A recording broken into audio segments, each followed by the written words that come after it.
Wassalam Ustadz Muhammad Faizan Hidayatullah. Allahu Akbar.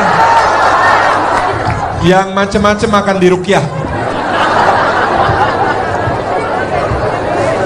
Nah Ustadz, mohon izin Ustadz, insyaallah.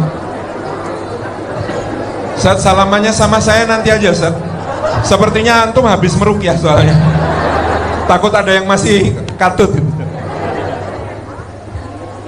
Barakallahu fiik, barakallahu fiik.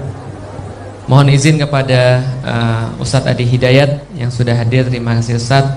Pada Habib Muhammad bin Anis, kepada empunya acara, yang punya acara Ustadz Salim Afillah, kepada jangan dicabut Ustadz.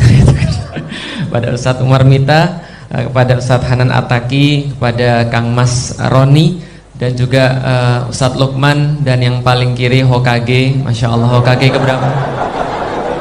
Yang kita jaga mix, selalu tidak boleh dekat-dekat dari dia gitu kan ya, nanti bahaya kalau dia doa. Alhamdulillah, alhamdulillah bereaksi semua. Tadi keris saya udah geter dari sini. Jadi alhamdulillah teman-teman sekalian, saya datang ke sini untuk memberikan selamat kepada Ustadz Salim Afillah atas terbitnya buku Sang Pangeran dan Janissaries yang terakhir. Malam ini kita memperingati kelahiran Rasul dan bagaimana perjuangan dari Pangeran Diponegoro. Alhamdulillah Ustadz Umar Minta bertahan di sini. Mungkin berat bagi beliau, tapi alhamdulillah. Ya, pelan-pelan masuk ke beliau.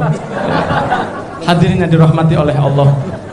Pada malam ini saya ingin mengutip sebelum saya tutup satu tulisan dari kitab buku Ustadz Salim Afillah yang sangat istimewa di halaman 151.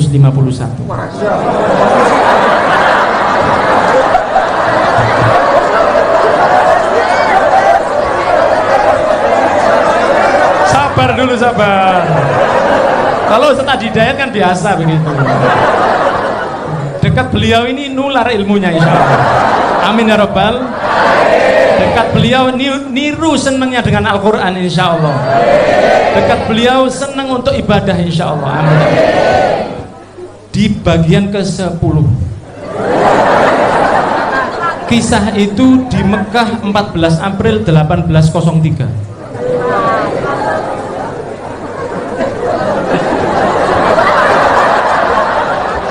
Di situ Ustadz Salim Afillah mengutip setelah selesainya haji, maka orang-orang sudah mulai mengisi Masjidil Haram dengan taklim-taklim dan halakoh-halakoh. Benar Ustadz nggih? Ada di tempat Wakaf Mataraman.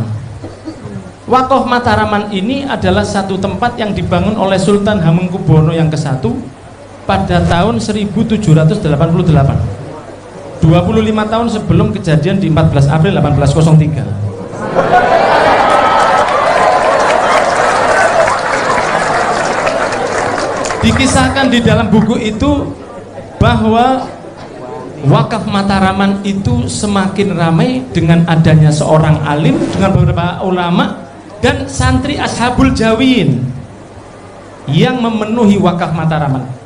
Di takliknya, apa taklik itu bahasa Indonesianya? Catatan kaki, footnote. Di catatan kakinya ditulis bahwa sampai Kiai Ahmad Dahlan masih menangi Wakaf Mataraman tersebut. Benar gak? Kemudian setelah itu tidak tahu entah kemana.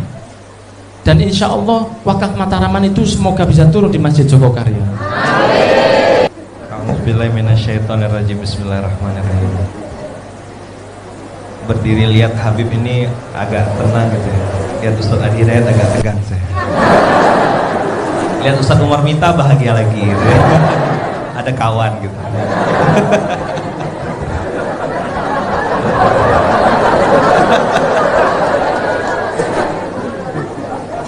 Assalamualaikum warahmatullahi wabarakatuh. Yang saya sangat hormati para guru, para asatid. Habib tadi ngecek ngomong halaman. Betul halamannya teman-teman, halaman 151. babnya bab 10 tanggal dengan tahunnya betul sama. Ternyata Habib bilang saya ngapalinnya 1 minggu.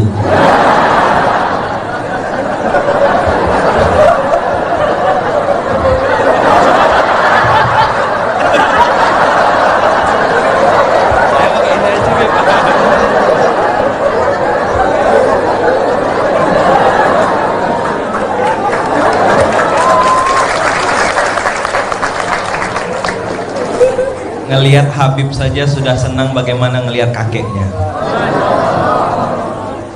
Masya Allah, tabarakallah. Jadi ternyata Habib sibuk dari tadi Ustadz menghafalkan halaman 100. Kenapa kok nggak pindah-pindah halamannya?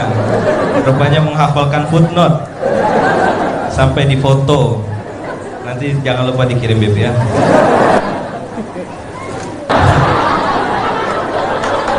Ngaku Tuhan, hobi bunuh orang, menyelewengkan kekuasaan. Quran surah ke-2 Habib Anis ayat 49 paling kiri sebelah atas.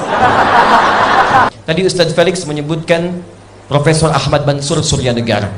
Beliau punya buku Api Sejarah di jilid yang pertama cetakan tahun 2013 halaman 159 Habib Anis ya. Paragraf ketiga posisi paling kanan sebelah bawah.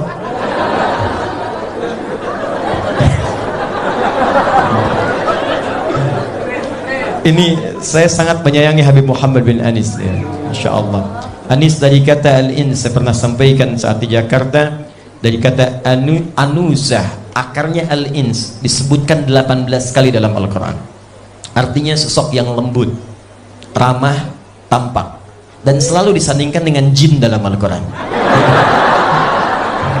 18 kali disebutkannya. Ya ma'syaral jinni wal wa ma khalaqtul jinna wal ins. Selalu gitu. Untuk membedakan ada bagian-bagian tertentu yang tidak sama antara manusia dengan jin. Di manusia itu halus, lembut. Makanya yang disebut makhluk halus tuh ya ini gitu. Manusia tampak, jin tidak. Manusia tampak, jin tersembunyi. Karena itu disebut dengan jin. Semua dalam bahasa Arab yang depannya jim dengan nun itu pasti tersembunyi. Jin disebut jin karena tersembunyi. Makanya kalau ada jin melakukan penampakan, itu jin sedang bermasalah. Saya serius. Apalagi manusia yang cari penampakan jin. Janin, perempuan punya janin karena tak nampak dalam pandangan saat ini. Jannah, surga, karena belum tampak saat ini. Yang jim dengan nun yang tampak cuma satu, namanya jun ya. Ada jin dengan jun, jinnya tidak tampak, junnya tampak.